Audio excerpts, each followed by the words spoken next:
Nous sommes en compagnie de Paul Garcia et Ulysse Moutard, donc Paul Garcia de Octopia et Ulysse Moutard de Capgemini. Vous allez voir, ils ont fait un effort assez cool. Ils sont dans un studio pour vous accueillir. Bonjour.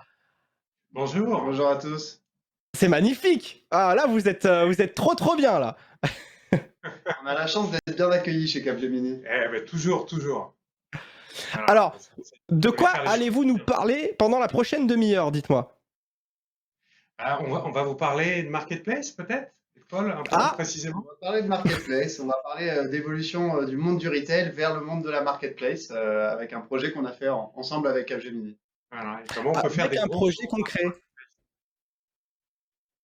Alors, Oui, avec un on va projet parler concret, du coup. Excusez-moi, Ah oui. c'est trop marrant de vous voir dans ce studio, en tout cas. Bon, je vais vous laisser de toute façon. Comment réussir, du coup, son lancement marketplace sans être un expert e-commerce forcément, avec un cas concret. C'est Paul Garcia et Ulysse Moutard pour Marketplace Connect. Merci beaucoup.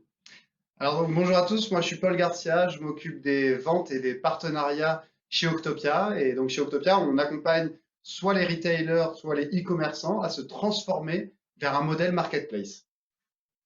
Et donc, rebonjour à tous. Je m'appelle Ulysse Moutard. Je suis directeur chez Frog, qui est la branche transformation digitale sur les sujets clients, on va dire, de Capgemini. Et je m'occupe de transformation de l'expérience client, de numérisation de la relation client et donc évidemment de la plateformisation de l'économie et sa transformation vers le e-commerce et les marketplaces.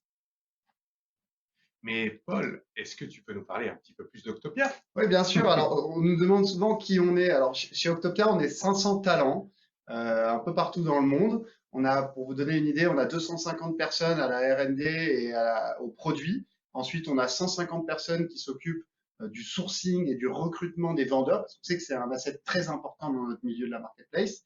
Et ensuite, on a 100 personnes sur les fonctions assez classiques d'une entreprise. Après ça, on a aussi on est présent dans plusieurs pays. On a 20 pays sur lesquels on est présent. On a à peu près 100 clients sur tous ces pays-là. Alors, on a deux offres. Une offre où on va accompagner des marketplaces existants sur lesquels on a à peu près 80 clients. Et on a une offre où on va transformer des retailers et des e-commerçants pour devenir des marketplaces. Et là, on a à peu près 20 clients sur cette partie-là. Euh, on a aussi un réseau logistique parce qu'on sait que c'est important de pouvoir accompagner la logistique quand on fait de la marketplace.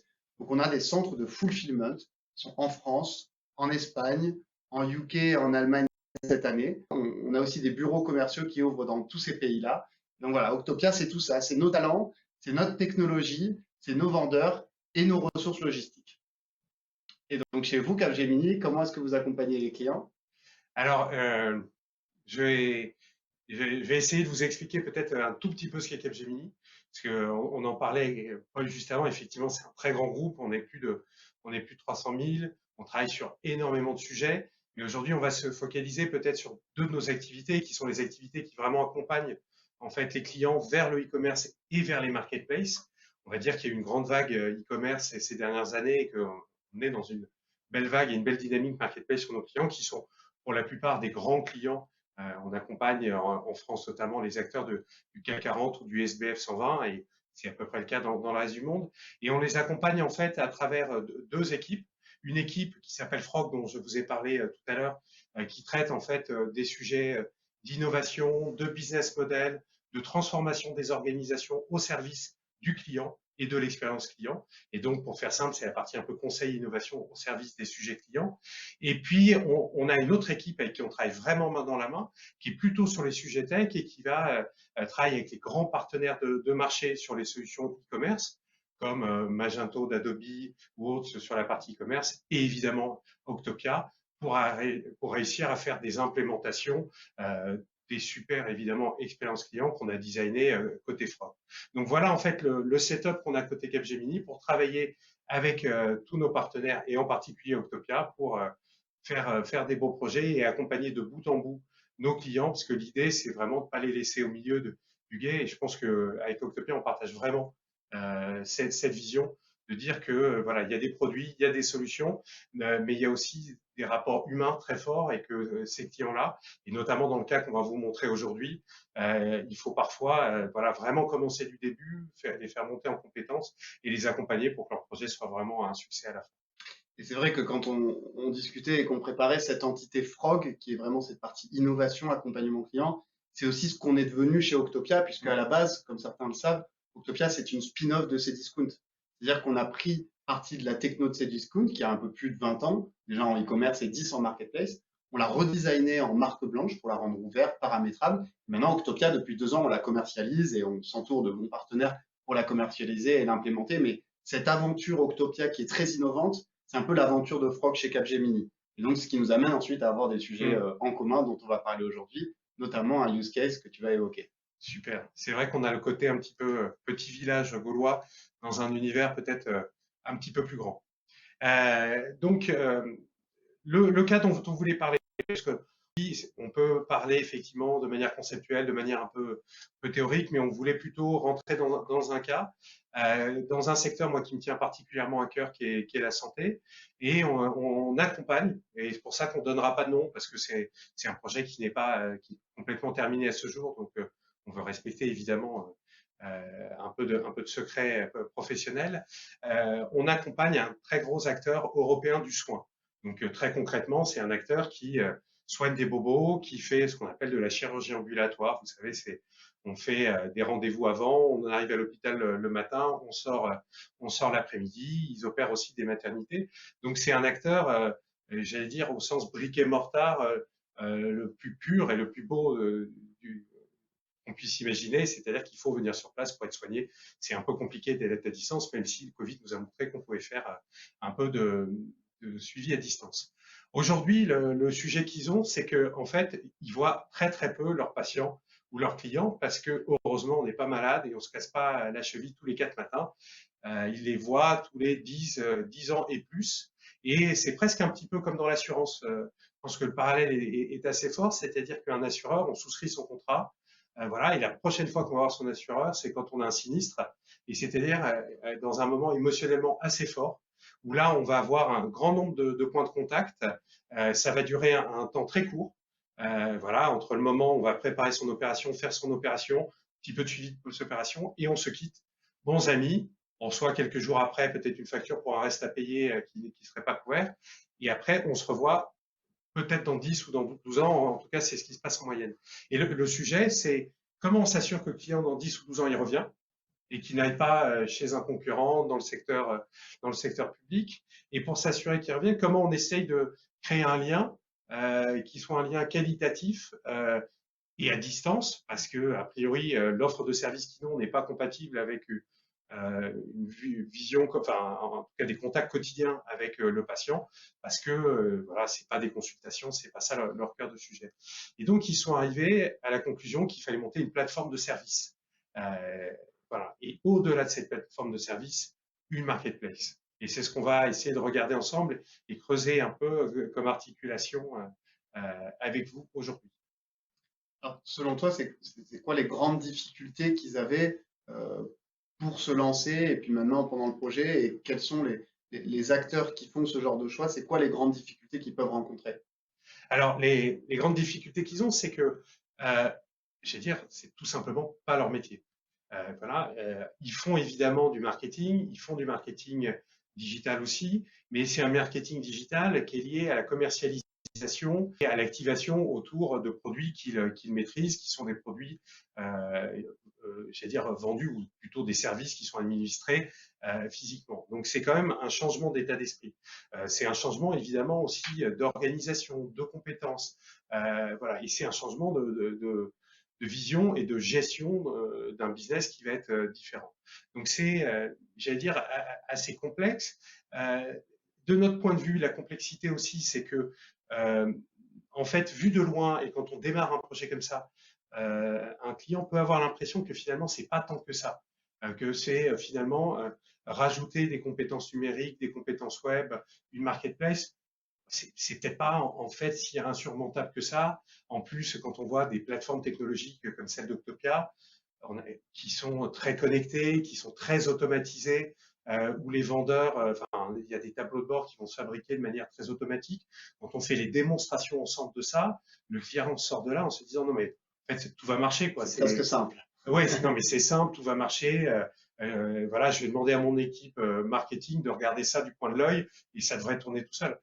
Et en fait, je pense que la première difficulté et le premier challenge, c'est de bien faire comprendre quels sont les impacts opérationnels, les impacts en termes de compétences, pour que tout cela fonctionne, vraiment. Et voilà, et c'est sûr qu'aujourd'hui, voilà, j'allais dire, les accompagnements qui sont fournis et les solutions qui sont fournies apportent tellement de simplicité que, voilà, parfois les clients, et celui-là aussi, presque l'impression qu'il y a un double discours. En fait, vous nous dites qu'il y a un grand changement opéré et en même temps, vous nous montrez des choses très simples et très intuitives.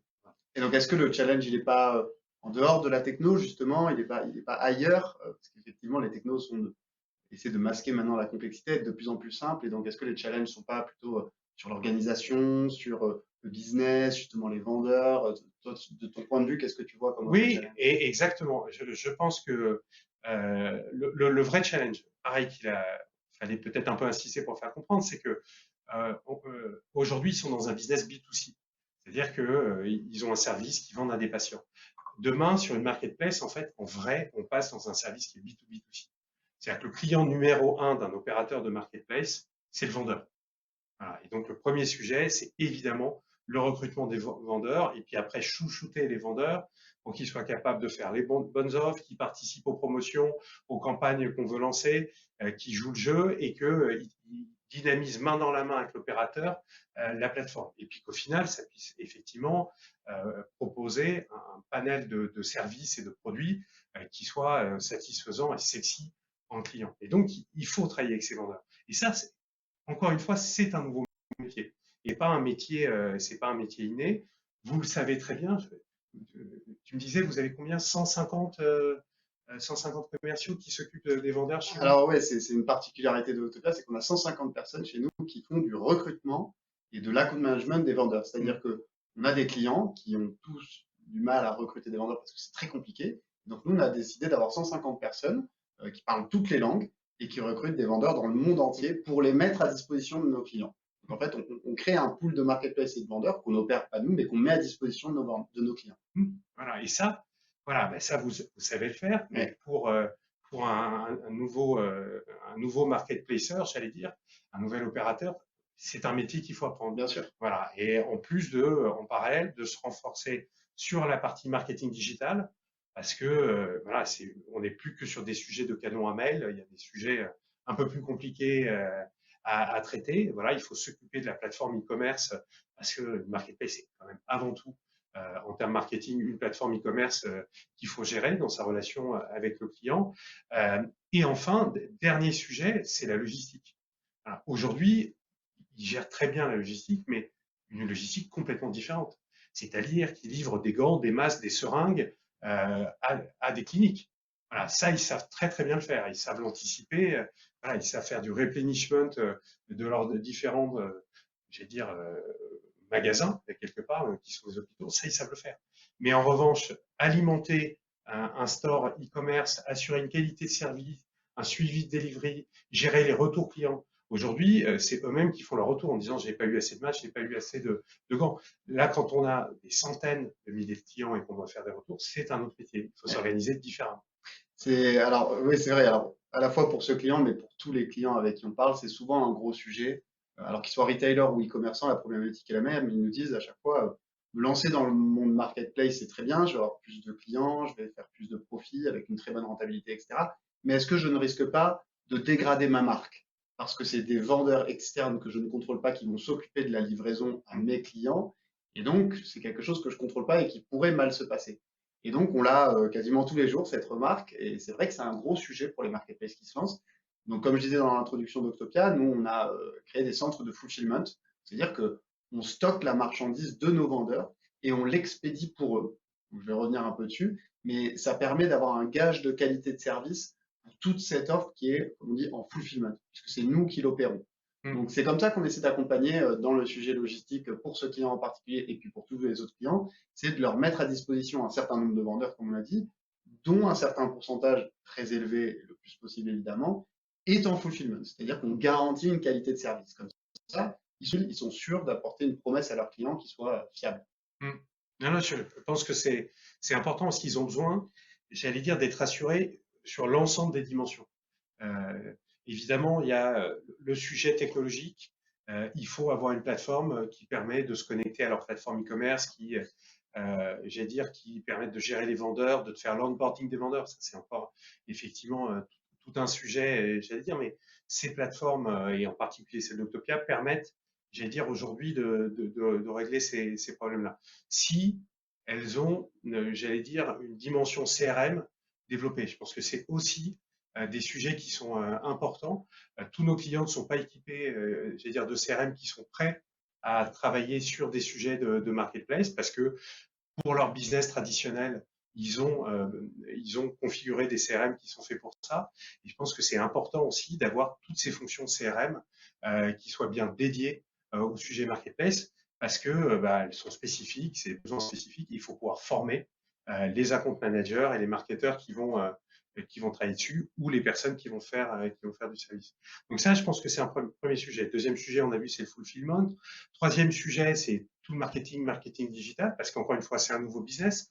Donc c'est pas au fait, j'ai lancé un nouveau business. Est-ce que ça pourrait pas donner quelque chose? Enfin, on peut. Voilà, moi, dans une ancienne vie, peut-être pour la banque, on a pu faire comme ça des lancements un petit peu masqués parce qu'on voulait pas que les stocks de clients passent d'une offre très rentable à une nouvelle offre un peu moins rentable. Mais voilà, je pense que c'est pas aujourd'hui le sujet. Donc il faut y aller. Et justement, parce que je vois le temps qui passe, qui tourne.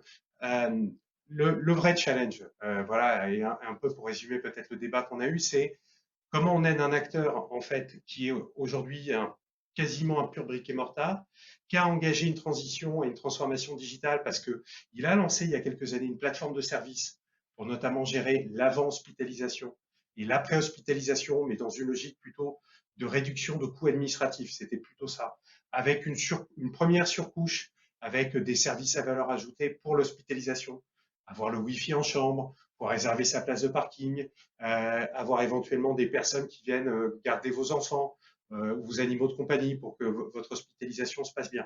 Donc il y avait déjà une première surcouche de service. Mais là, il bascule côté marketplace. Et c'est vraiment, et là c'est vraiment autre chose, c'est des milliers de références, c'est un grand nombre de clients, un grand nombre de volumes. Donc il y a deux chemins. Un premier chemin, on se dit d'abord, est-ce qu'on devient e-commerçant et après marketplacer? Et un deuxième chemin, beaucoup plus risqué, mais assez intéressant aussi pour ce type d'acteur, de se dire comment je fais le chemin en devenant e-commerçant et marketplacer.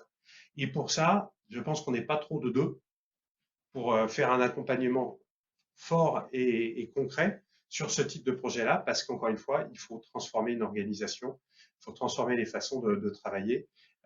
Et puis, il y a un petit peu de technique aussi, et je peux vous assurer que nos collègues de Capgemini, DCX, comme vous avez vu tout à l'heure, ont un petit peu de travail aussi pour déployer des plateformes, Magento en l'occurrence dans ce cas-là, et faire en sorte que ça fonctionne dans le respect et la sécurité qui est liée aux données qui peuvent être de santé.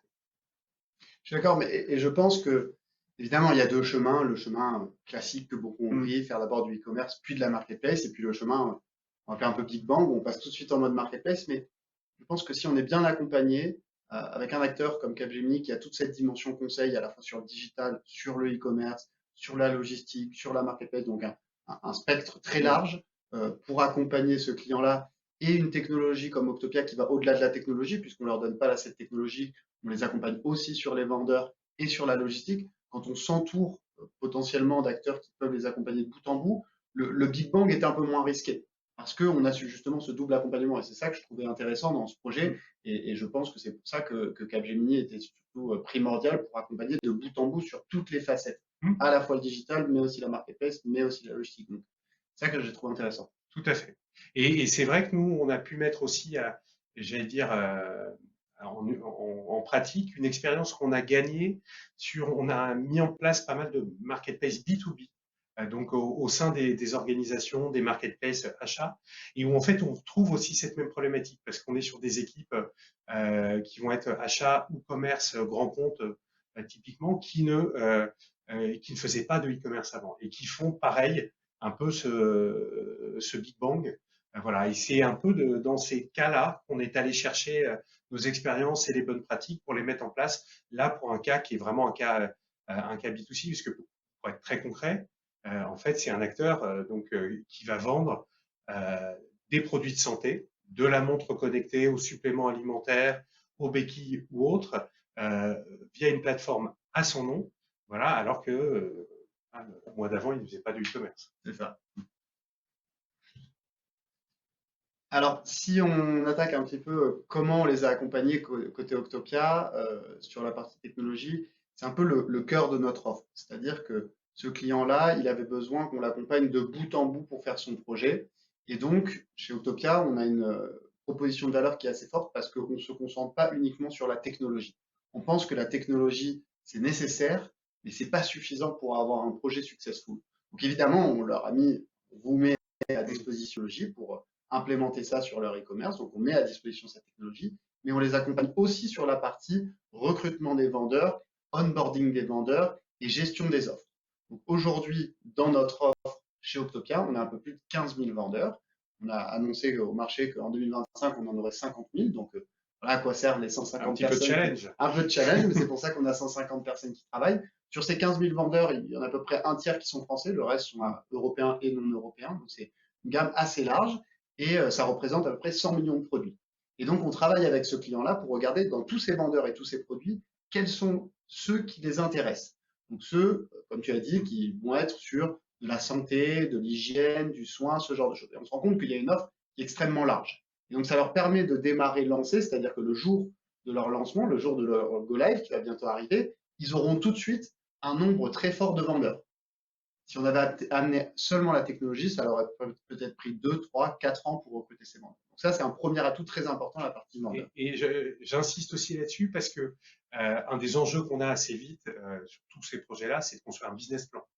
Et justement, avoir toute cette information-là pour pouvoir déjà sélectionner les gammes de produits, comprendre l'offre, voilà, c'est un accélérateur aussi. Puis surtout, j'allais dire, c'est un fiabilisateur du business plan qu'on peut proposer aux clients, où ils voient clairement l'offre qu'il va avoir et on sait quel est le panier moyen quand on achète dans ces catégories. Et ça change aussi beaucoup de choses d'avoir ces informations-là parce que, évidemment, il y a un investissement pour se lancer dans une marketplace. Et savoir assez finement ce que ça peut rapporter demain et savoir en plus que, en termes, j'allais dire, de retour sur investissement, on peut l'accélérer. C'est des choses qui sont importantes pour les clients et font qu'on peut avancer plus vite sur ces projets.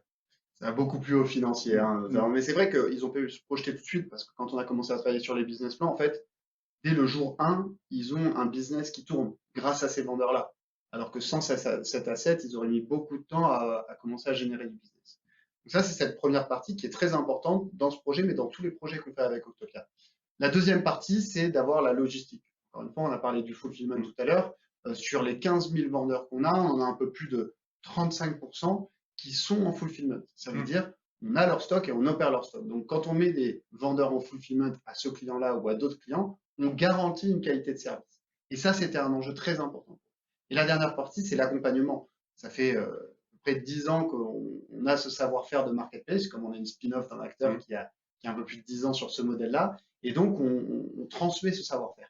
On leur dit quels sont les bons process à mettre en place, comment gérer des retours, comment gérer des annulations, pourquoi, quand, comment, à quel moment il faut intervenir. Donc tout ce transfert, ça a été un élément aussi capital. Donc quand on regarde la techno, elle est nécessaire mais pas suffisante puisqu'il faut qu'on ajoute les vendeurs, la logistique et le transfert de savoir-faire. Et c'est tout ça qui a fait qu'on a été successful avec ce client.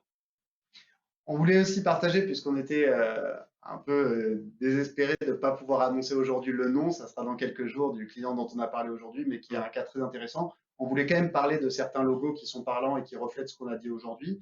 Donc, il y a deux entreprises avec qui on partage beaucoup en ce moment. La première, c'est Sidon. Sidon, c'est une marketplace leader dans les Nordics qui fait une GMV à peu près de 200 millions d'euros.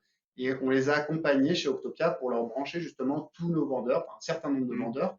Et on a fait ça il y a à peu près 6 mois. Et donc, en 6 mois, on a réussi à générer 15 millions d'euros de plus, c'est-à-dire de vente incrémentale, pour vous donner la puissance et la force de ce modèle-là.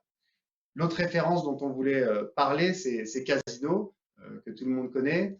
Casino, ils se sont lancés dans un modèle marketplace. Alors, on appelle ce use case back in the game parce que leur grand concurrent était parti déjà il y a 2 ans. Et donc, ils se sont lancés 2 ans plus tard dans un projet marketplace. On a fait pendant 5 mois. Le jour de leur lancement, on avait connecté 220 vendeurs très finement qualifiés, sélectionnés, avec une offre spécifique pour Casino, etc. Et je me rappelle encore le patron de la marketplace Casino qui m'appelle et qui me dit, sincèrement, Paul, pour avoir ces 220 vendeurs-là, ça m'aurait pris une équipe de plusieurs personnes et à peu près 2 ans. Mm. Et donc, en fait, grâce à Octopia, ils les ont eu le jour 1. Et c'est vrai que le jour 1, je me rappelle, le jour où on a allumé la machine, ils avaient tous ces vendeurs-là. Donc voilà, c'est un peu pour illustrer avec des cas concrets, parce qu'on sait que ça parle plus quand on voit les logos et qu'on dit le nom des clients. Donc voilà, on voulait partager ces 2 logos avec. Merci beaucoup. Peut-être avant de passer aux questions, un petit mot de conclusion que voilà, mais je voudrais passer. Alors c'est peut-être un peu aussi pour prêcher pour ma paroisse, mais voilà, pour reprendre un peu le mot qu'on avait au début, une marketplace, c'est voilà, c'est pas juste une option qu'on met sur un site de e-commerce, c'est un vrai projet d'entreprise. Ça nécessite de se transformer, de se questionner, de se réinventer. Je pense que c'est d'ailleurs une très belle occasion aussi pour ceux qui sont déjà e-commerçants de se reposer des questions sur leur stratégie marketing, leur stratégie d'activation, de se dire que c'est l'occasion de la booster, de la transformer aussi. C'est évidemment, comme on en a parlé avec Paul avant, c'est 2 nouveaux métiers qui vont venir intégrer vos équipes avec ces account managers qui vont gérer demain vos vendeurs. Et donc, voilà, encore une fois, il ne faut pas voir ça comme juste un sujet de solution technologique qu'on vient plugger, un add-on qu'on vient mettre à son site comme un add-on voilà, qui va faire, je ne sais pas, des rapprochements automatiques d'associations de produits pour faire du cross-sell ou de l'upsell. Non, là, le sujet, il est vraiment différent. Voilà, il faut regarder ça avec attention et il faut que l'organisation soit prête à se transformer et à rentrer dans ce projet parce que c'est à ces conditions-là qu'on peut en faire un vrai succès. Et on l'a vu avec les exemples que Paul a présentés et bien d'autres exemples qu'on peut trouver sur le marché. Voilà, quand c'est bien fait et quand les équipes sont mobilisées et se donnent les moyens, à chaque fois, ce sont des vrais succès. Et je pense que, voilà, au contraire, d'autres échecs qu'on a pu voir étaient sûrement partie au fait que c'était pas forcément le business principal d'un acteur et que quand on fait ça comme un peu un hobby, voilà, et on considère pas ça comme un vrai business et un vrai nouveau business, ça peut parfois ne pas fonctionner. Donc voilà, ça serait peut-être ma recommandation pour la fin. Je laisse le mot de la fin avant de passer aux questions, peut-être. Eh ben, merci, en tout cas, ça m'a fait très plaisir de partager ce moment avec Capgemini et parler de ce client.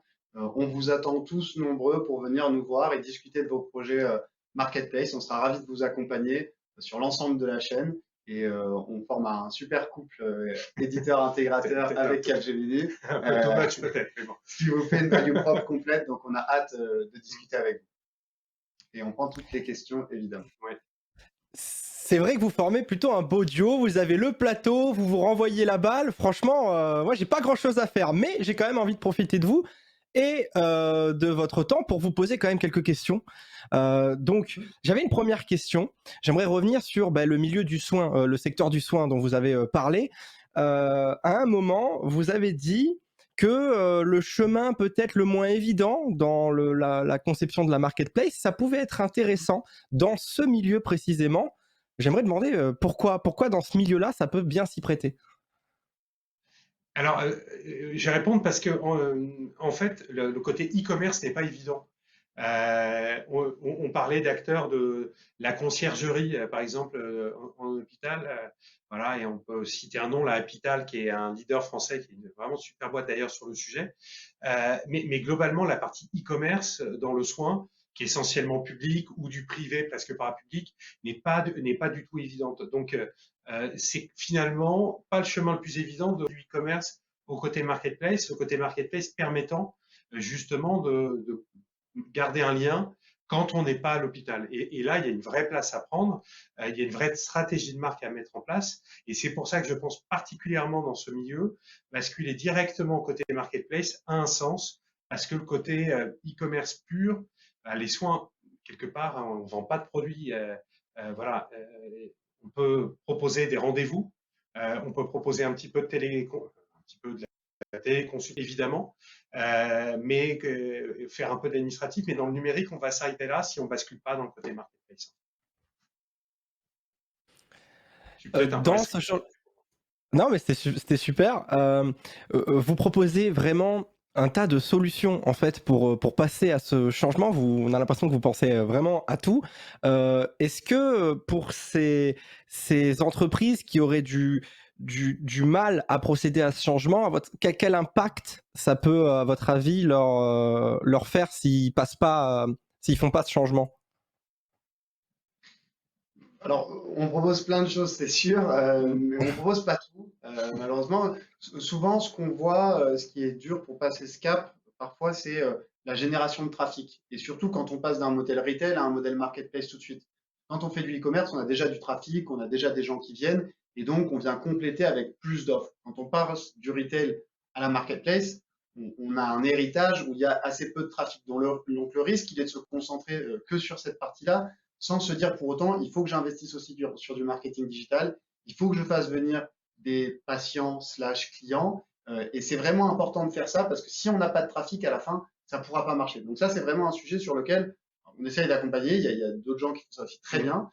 Mais c'est un sujet, si on n'arrive pas à passer ce cap de générer du trafic, ça peut être compliqué. Je ne sais pas si toi tu vois d'autres points. Non, non, je pense que c'est vrai. Enfin, il y en a d'autres, mais je pense que c'est vraiment le cœur du sujet pour ceux qui effectivement n'ont pas encore de plateforme e-commerce. Et pour revenir sur notre exemple, j'ai dire deux axes de travail majeurs. Premier, c'est le SEO, c'est le sujet du référencement. Je pense que voilà, c'est un incontournable, il faut passer par là.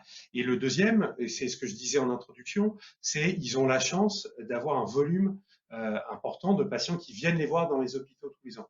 Et c'est à ce moment-là qu'on peut les mettre sur la plateforme numérique en leur offrant ce dont je parlais, les services de proximité pour faire de la préadmission, pour faire du suivi post-hospitalisation, pour avoir des services de confort pendant l'hospitalisation. Et ça, en fait, c'est ce moment-là où on va générer du trafic sur la plateforme et qu'on va pouvoir qualifier et qu'on va pouvoir utiliser après pour qu'ils s'auto-entretiennent avec les offres de services et la marketplace qui vont venir prendre le relais quelque part derrière l'hospitalisation.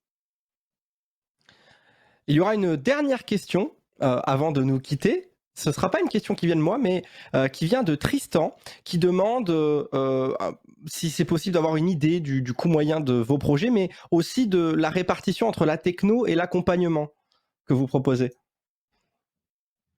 Alors, le coût, c'est toujours très compliqué parce qu'en fait, chaque projet est différent. Donc, donner des ordres de grandeur, c'est assez compliqué. En tout cas, en termes de business model, comment on fonctionne, nous, côté, on a à disposition une technologie et on va se rémunérer sur le pourcentage qui est généré sur notre plateforme.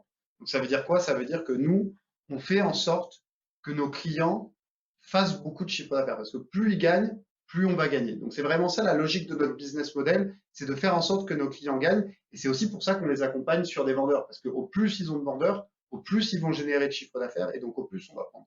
Donc, c'est ça à peu près le business model. Sur la répartition techno versus projet, encore une fois, c'est compliqué parce que ça dépend du type d'accompagnement que vous allez faire. Je ne sais pas s'il y a des ratios que tu Oui, partages. si, mais c'est ce que j'allais partager justement, c'est les ratios. Et je pense que ils sont intéressants parce que traditionnellement sur ce type de projet, on va dire c'était 30% accompagnement, 70% techno. Voilà, parce qu'il fallait remettre le site web à jour, parce qu'il faut créer des connecteurs un peu partout, voilà, parce qu'il faut connecter les vendeurs. Et je pense qu'aujourd'hui, avec des plateformes technologiques d'accélération, on appelle vraiment, vraiment pour moi c'est ça, tel que propose Octopia, on est en train de rentrer dans des logiques où maintenant, sur un projet comme ça, c'est 50-50. Voilà, parce que effectivement, ces plateformes se payent plutôt en abonnement, donc ça réduit très fortement le coût technologique qu'il faut mettre pendant la phase projet. Elles ont des côtés extrêmement plug and play avec des API, elles se connectent directement à Magento, par exemple, voilà, et je suis sûr à d'autres où ça va arriver à d'autres plateformes de e-commerce. Et donc, on réduit de plus en plus la partie technologique, ce qui d'ailleurs sécurise le client, les flux de données, permet d'améliorer le time to market, quand même pas négligeable.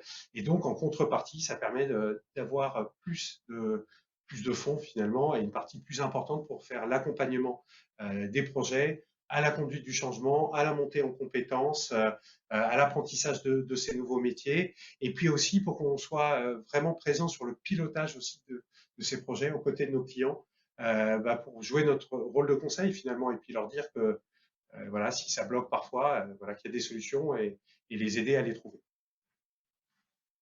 J'espère que les ça aider à répond à la trouver des solutions. Ça répondait, je pense, assez bien à la question. N'hésitez surtout pas, bien évidemment, si vous souhaitez prendre contact avec Paul ou Ulysse, si vous souhaitez leur poser des questions, eh bien, vous le pouvez, bien sûr. Merci encore à vous. C'était du coup Paul Garcia, Ulysse Moutard, donc Octopia, Capgemini.